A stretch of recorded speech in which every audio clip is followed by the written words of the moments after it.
أعوذ بالله من الشيطان الرجيم. بسم الله الرحمن الرحيم. Welcome. Today, we're going to turn our attention inward, to the human heart, and we're going to use just two incredibly potent verses from the Quran to guide us.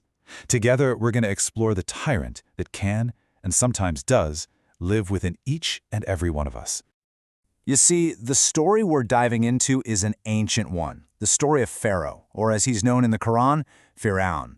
But the real journey today, well, it isn't about history class. It's internal. We're going to see how this powerful narrative acts as a timeless mirror, showing us something profound about our own inner state.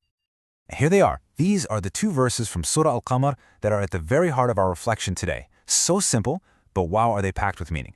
And indeed, warnings came to the people of Fir'aun. They denied all our signs, so we seized them with a mighty, overpowering grip. Everything we're going to talk about today really just unfolds from these powerful words. And I want to make sure to mention that the insights we're exploring here have been so beautifully compiled by Mir Ali Shah for the Living the Wisdom of a Quran podcast. We're really building on that wonderful work to bring this reflection to you. So why zoom in on Fir'aun? Well, it's because of where this story appears in this chapter of the Quran. After the text walks us through other spiritual diseases, things like denial, arrogance, moral confusion, it presents tyranny as the final, most extreme disorder of the soul. It's the ultimate cautionary tale. And this right here gets to the core of the whole idea. Fir'aun isn't just some king from a history book. In the spiritual tradition, he's an archetype. He's a symbol for a part of our own self, what we call the nafs, or the ego, when it gets this idea that it can be its own god. It's that state of being so hardened, so wrapped up in its own authority, that it just can't see the truth anymore. One of the most incredible things about the Quran is how it weaves together the outer story and the inner meaning. There's the history, the what happened back then, and then there's the spiritual warning, which is all about what is happening inside me right now. So let's see how this beautiful braiding works with our two verses. Notice the emphasis on that little word, all. Fir'aun's crime wasn't just that he denied a sign here or there, he denied all of them. Outwardly, this meant rejecting miracles, rejecting reason, rejecting conscience. And inwardly, well, that mirrors a total shutdown of our own internal guidance system. The great scholar Al-Ghazali had a name for this, Qiswat al-Qalb. It means a hardness of the heart, a state where truth just bounces off. It can't get in. And just think about how many warnings there were. It wasn't a one-and-done deal. You had Prophet Musa's clear signs, the 9 great trials the Quran talks about, not to mention all those internal whispers of conscience and intuition. And doesn't that sound familiar? It's a direct parallel to our own lives. How many signs do we receive every single day, big and small? Okay, so this brings us to a much deeper look at the anatomy of the ego. The Sufi tradition, especially, reads the story of Fir'aun as the ultimate symbol of the tyrannical nafs, that part of us that can become dangerously drunk on its own sense of self. The Sufi master Al-Qamar just nailed it with his stunningly simple line. He said, Fir'aun is the nafs when it says, I am enough. Wow, let that sink in for a second. That's the root of the problem right there. That declaration of absolute self-sufficiency. I don't need guidance. I don't need correction. I don't need God. I am enough. And the great mystic Ibn Arabi explains how this tyranny actually grows. What he reveals is so profound. It doesn't start with trying to dominate other people. No, it starts inside. First, the soul tyrannizes itself. It justifies its every move, refuses to admit it's wrong, and silences that inner critic. It's only after the ego wins this internal war that the tyranny spills outward into the world as a desperate need to control everything and everyone around us.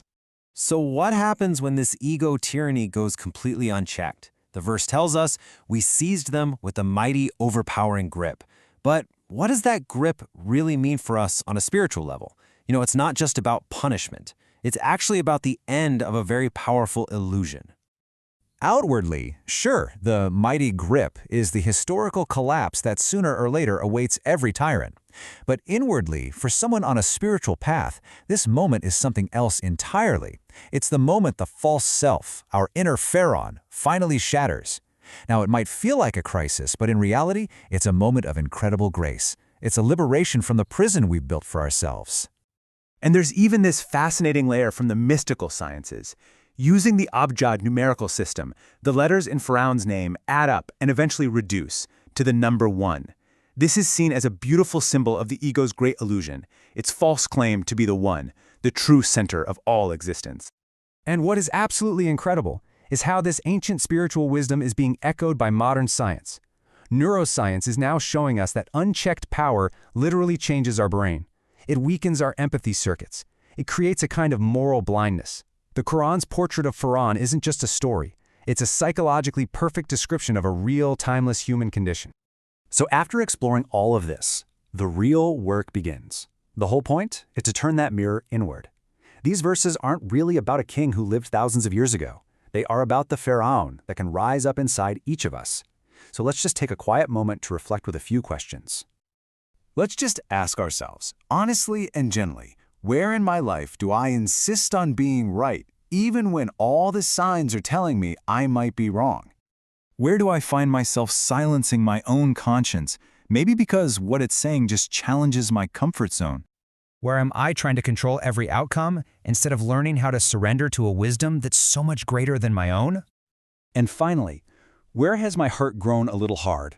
Where do I find myself unmoved by reminders that once upon a time would have really touched me?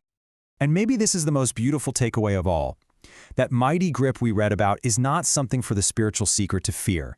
It is the very grace that sets us free. It's the force that finally collapses the prison of the ego, and in doing so, liberates the true self that's been trapped inside.